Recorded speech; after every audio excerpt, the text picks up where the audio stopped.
A blessed good day mga ka-newbie. I'm Noel and welcome to my YouTube channel. In today's video tutorial, I will share to you the ultimate guide in creating cool templates design in PowerPoint. But before we start, if you are new here in my YouTube channel or not yet subscribed, please don't forget to like, subscribe, and hit the bell button icon for updated weekly educational video tutorials. Now, let's start.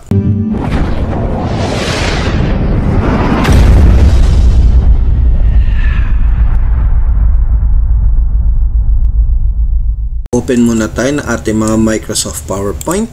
And in this presentation, kung mapapansin nyo, may mga ginawa na ako ditong mga slide. Okay, so we have slide 1, 2, 3, 4, 5 hanggang sa slide 12. So yun yung end natin. So ginawa ko na itong design natin para hindi na tayo tumagal, kasi kung papakita ko pa sa inyo kung paano gawin or gagawin pa lang natin, aabutin tayo ng oras-oras, no? So ginawa ko na siya, pero ipapakita ko sa inyo kung paano ko ginawa. Okay, in this slide number 1, naglagay lang ako ng pictures ko, then nilagay ko lang yung name, and naglagay ako ng rectangle, then under rectangle naglagay ako ng text box para mailagay ko tong name na to. Kung mapapansin nyo, editable yan, no? Then after that, pag kinlik ko to mamaya, ang mangyayari kasi dito, gagawin natin pag naka-slideshow, pag kinlik ko yung sign in, papasok ako dito sa slide na ito, sa slide number 2. Under slide number 2, naglagay lang ako dito ng icon, at itong icon dito ko kinuha under insert icon, then tinype ko lang siya dito ay paper. Then after paper, andito na siya. Then ni-rotate ko lang, and ayan na ang nangyari. Then dito naman sa side na ito, naglagay ako ng icon dito na 4. So yan yung papasok mamaya. Pag kinlik nyo itong icon na ito, papasok siya sa introduction. Ito naman papasok sa objective. Ito naman pag kinlik ko ito, papasok siya sa mga topics, and itong icon nito, papasok siya sa mga pictures. And dito ko rin kinuha ang icon nito sa icon ng PowerPoint. Tinype ko lang ang disk at ito na siya.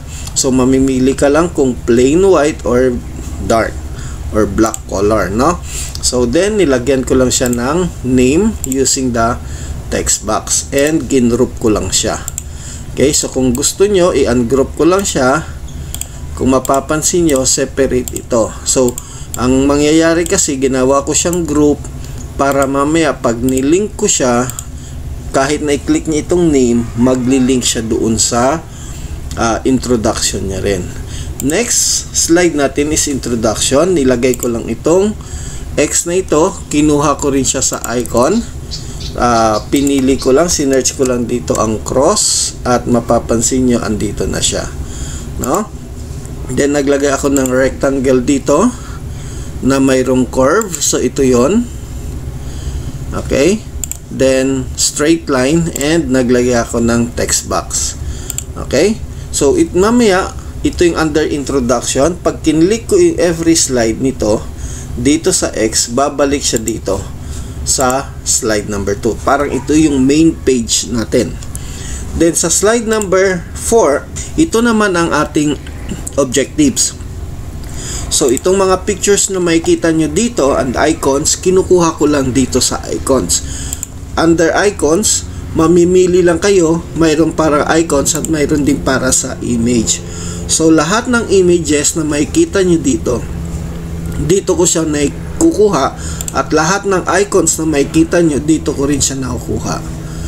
Okay, then after that, dito sa under topics, pag kinlik ko tong topic 1, itong icon pa lang itong folder, dito ko rin siya kinuha. Dalawa ang ginamit kong folder.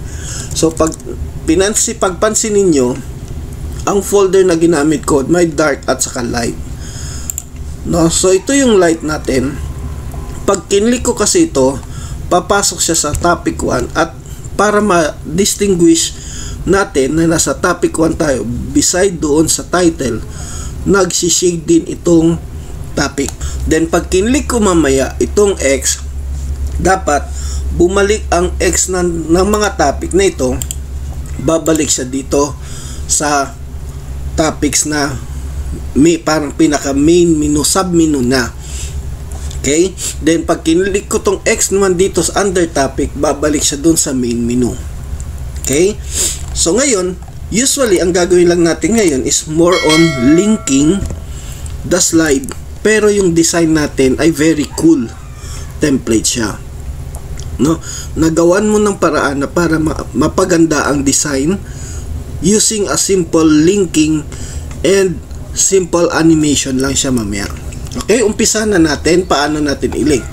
So punta muna tayo sa slide 1. In slide number 1, i-click nyo lang itong sign in, right click, then click nyo yung link at punta kayo sa place in these documents. Gaya sabi ko kanina, pag kinlik ito, mapupunta siya sa slide number 2. So, iselect nyo lang slide number 2 and click OK. Now, tapos na tayo dito. So, click natin ang slide number 2. Under slide number 2, uunahin ko muna tong introduction. Click ko siya, right click. Then, after that, kung mapapansin nyo, walang link. You know why? Because nag-groupings tayo dito. So, i-ungroup muna natin. I-right click ko siya, ungroup, para makapag-group tayo. Okay? So, i-click ko yung icon, right click, ayun, nakita nyo na. Remember nyo lagi, kapag naka-group, hindi siya maglalabas ng link. So, more on pictures and what you call this, icons ang pwede natin. So, under introduction, ang introduction natin ay nasa slide 3. So, i-click ko lang ang slide 3 and click OK. Pag kinlik ko tong objectives, i-right click ko rin siya, i-link ko rin siya, pupunta sa slide number 4. Yun yung objectives. Mapapansin nyo rin siya dito. Then, click natin yan. In topics naman, right click nyo and link natin siya in slide number 5. Okay, so dito yun. Then okay nyo lang. And pictures, i-right click nyo and link natin siya. Ang pictures natin is sa slide number 11. Ito yon. And click okay.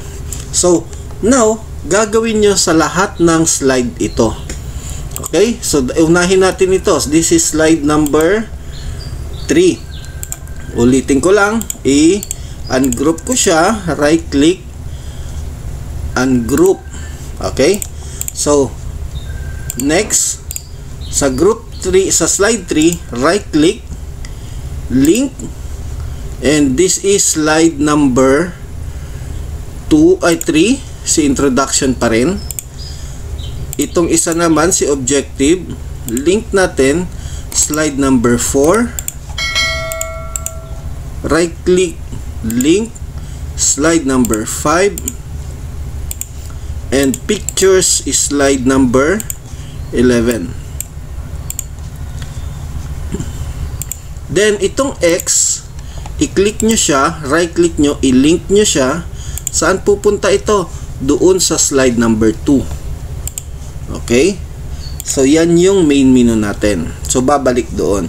Dito sa baba, isusulat nyo dito kung ano yung title ng inyong template. Next, slide number 3 tayo. Same procedure, gagawin natin siya.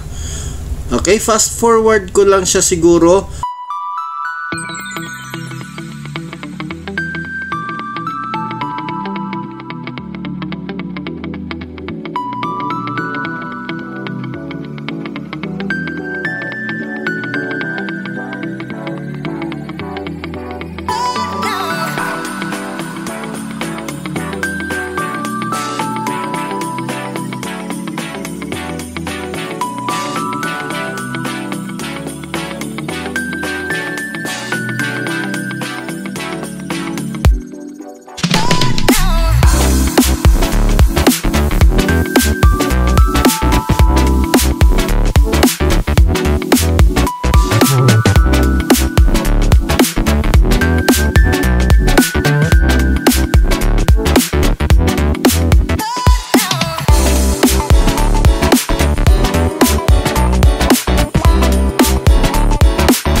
now, bumalik na ako sa slide number 2 at lahat nilagyan ko na. Pwera na lang itong sa slide number 2. Nilagyan ko kasi itong icon na to ng link na ito. Pag kinlik niya, magli-link siya doon sa last slide natin, which is slide 2, yung thank you for watching.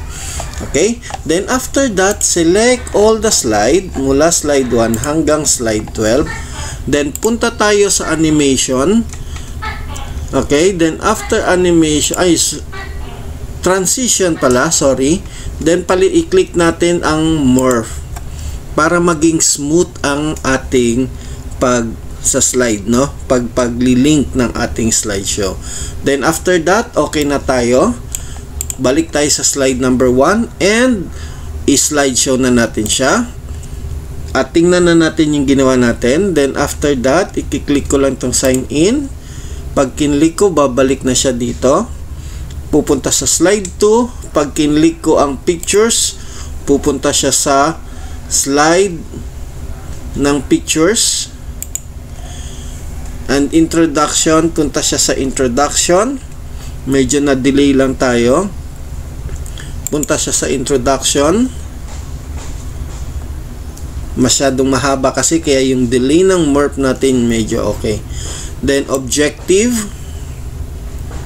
Then after objective, topic. Pag kinlik ko ang topic, yan.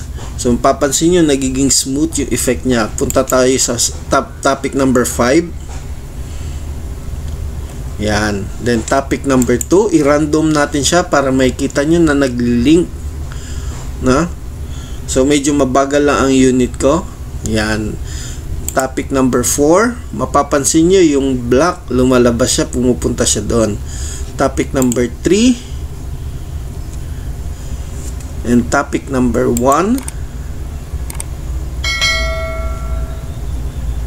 Yan. And i-close natin ito. Dapat mapupunta siya sa topic no, slide number 5. Yan. And itong close na ito mapupunta sa pinaka main page natin, at pag kinlik ko itong dulo, thanks for watching na siya. So ganun lang po kadali gawin ang cooling design ng ating PowerPoint presentation. So ginaya ko lang siya sa desktop natin, sa computer natin, with cooling effect using the morph transition. Sana may natutunan kayo sa tutorial na ito, at sa mga patuloy na sumusubaybay sa channel ko, maraming salamat. God bless and stay safe. That's it mga ka-newbie. Sana meron na naman akong naibahagi sa inyo na bagong kaalaman. At para sa mga susunod na video tutorial, mag-subscribe to this channel and click the bell button icon para sa mga updated video tutorial. If you have any comment, suggestion, don't hesitate to comment below. See you mga ka-newbie. Hanggang sa muli. God bless and stay safe.